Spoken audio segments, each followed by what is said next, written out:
Ladies and gentlemen, you gotta watch tomorrow night's show, because coming up tomorrow evening from Austin Powers, The Spy Who Shagged Me, Mike Myers gonna be with us. That's right. You guys can watch it on TV. Just go stand in line again. Yeah, right. Because the line is so long. And musical guest Julian Lennon going to be here. So that's going to be a very cool show. Check it out. We'll take a break. We'll be right back with bull runner Joe Distler. That's the guy I want to talk to.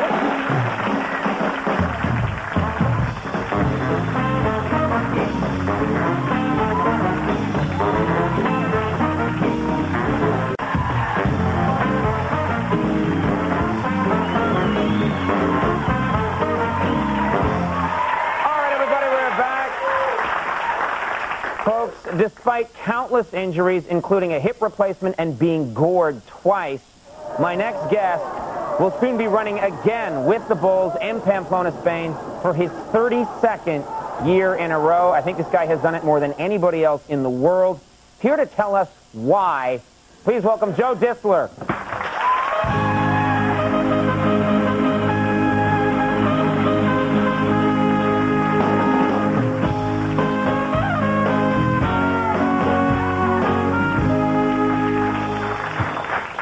First of all, just so people know what we're talking about here, I think we have actual snapshots of you. This is you running away or dancing with them, I don't know which. There you are running, and that bull is really close.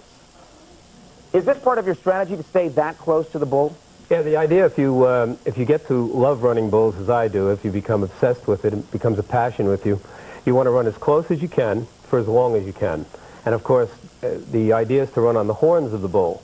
That is in front of the bull, right in front of the horns if you can, for as long a distance as you can. That's the art of it. Interesting strategy, because my strategy would be quite different. Mine would be to be as far away from the bull, covered in foam.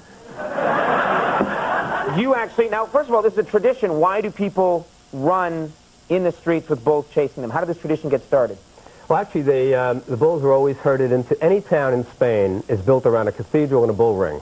You want to go to any center of any town in Spain, simply go to the cathedral, the bull ring, you'll find the center. Right. In order to get the bulls... Here it's the Chuck E. Cheese in America. Anyway, continue. In order to get the bulls from the bull ring on the outskirts of the town to the center of the town, they had to herd them through the streets with horses. Right. And of course, in some towns, that tradition never stopped. They would cordon off the street the shortest distance into the plaza itself. When trucks came along in cars, they would just deliver it by truck and car. Right. But in some towns, about 15 or 20 towns in Spain, they continued that tradition. Is there any town where they're putting the bulls into the back of trucks and having the trucks chase people? Not a bad idea. Because I would do that. I think that would be very cool. Not a bad idea. You stay as close to the bull as possible. Yeah. And on top of this, there's a tradition to be drinking as much as possible on the days around that you're running from the bull. So you're usually hungover, aren't you? Actually, a lot of people are. Silly people go out and run when they're drunk or hungover. And the same people are sober when they let a bull get within inches of them. Absolutely. Excellent. No, you don't want to do anything silly in the street. I work out before I go. I stretch. I do wind sprints before I get in front of the bull. Do you have someone threaten you with horns before you go out? That brings up an interesting point, is how do you prepare for something like that? Were I to get into this, how do you prepare? That's one of the difficulties. You have to stay in good shape. I just work out all year long. But of course, you cannot practice because there's only 8 bull runs a day in Pamplona, and you have only 8 opportunities to run with a bull. What about like a mechanical bull? I suppose you could do that. Those actually just stay in one place and go up and down. But you could still run from that. You could, indeed. You can just, like, make your wife really angry and have her chase you with the car. That would be true. This is true. That would work. Now, one of your strategies is carry a newspaper. Yes. Why do you carry a newspaper with you when you run? Well, if you're isolated on the bull by any chance, the bull... What do you mean isolated? He's cornered you? The bull is supposed to stay in a herd. Encierro means enclosure of bulls. Okay. And of course, you're supposed to stay in front with the bulls in a pack. If by any chance the bull gets isolated from the pack, because there are so many runners in the street, diverting them, then of course if you were isolated one-on-one, you have folded the newspaper in such a way that you can flick it open. In that split second, it acts like a muleta. And give the bull something to read. Look at this! Jennifer Aniston's getting married. Oh. Was that one?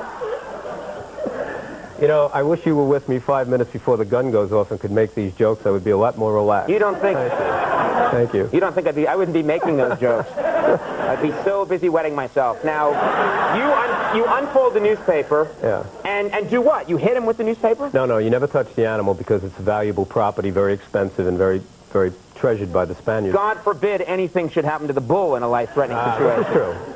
No, you flick it open and hope he goes for the movement of the newspaper, the same as a bull goes for the muleta. Bulls are colorblind. They go for movement. That's their weakness. That's how you get them. That's how you get them. You just flick it open and you hope in that split second, if he goes for the newspaper, you hit the ground and cover up. That's what you do. Do you ever taunt him and go, is this tie blue or is it gray? They warned me about you. No, you don't do that. No, but actually what happens about that. No, what actually does happen is there are people who come over who don't understand bull running as an art and as a great sport. And we have Texans who've come over and they think, Yahoo, man! And they want to get on top and ride the bull. And, you know, where are these guys coming from? Holy crap.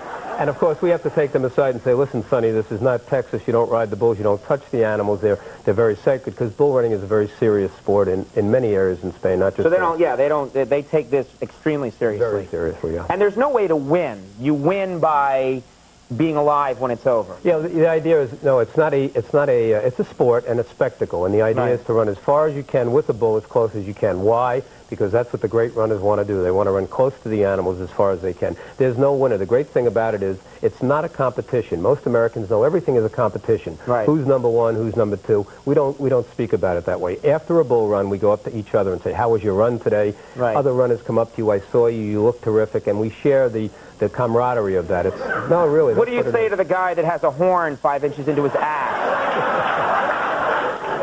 I hope that this has gone well for you, and let me get that out for you. Ah! All right, well, best of luck to you. Thank you. Read more about Joe in National Geographic Adventure magazine, and it really is pretty fascinating. Best of luck to you. Thank really. you very much. And, look forward to you to be the man who comes over and gets it pulled out of your ear. I'll help you. Thank you, yeah. Okay. That could be taken the wrong way. Joe Distler, everybody. We'll take a break. We'll be right back. Good job.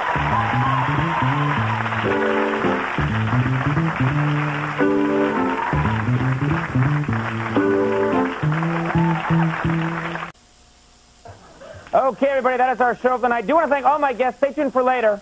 We'll see you tomorrow. Mike Meyer's going to be here.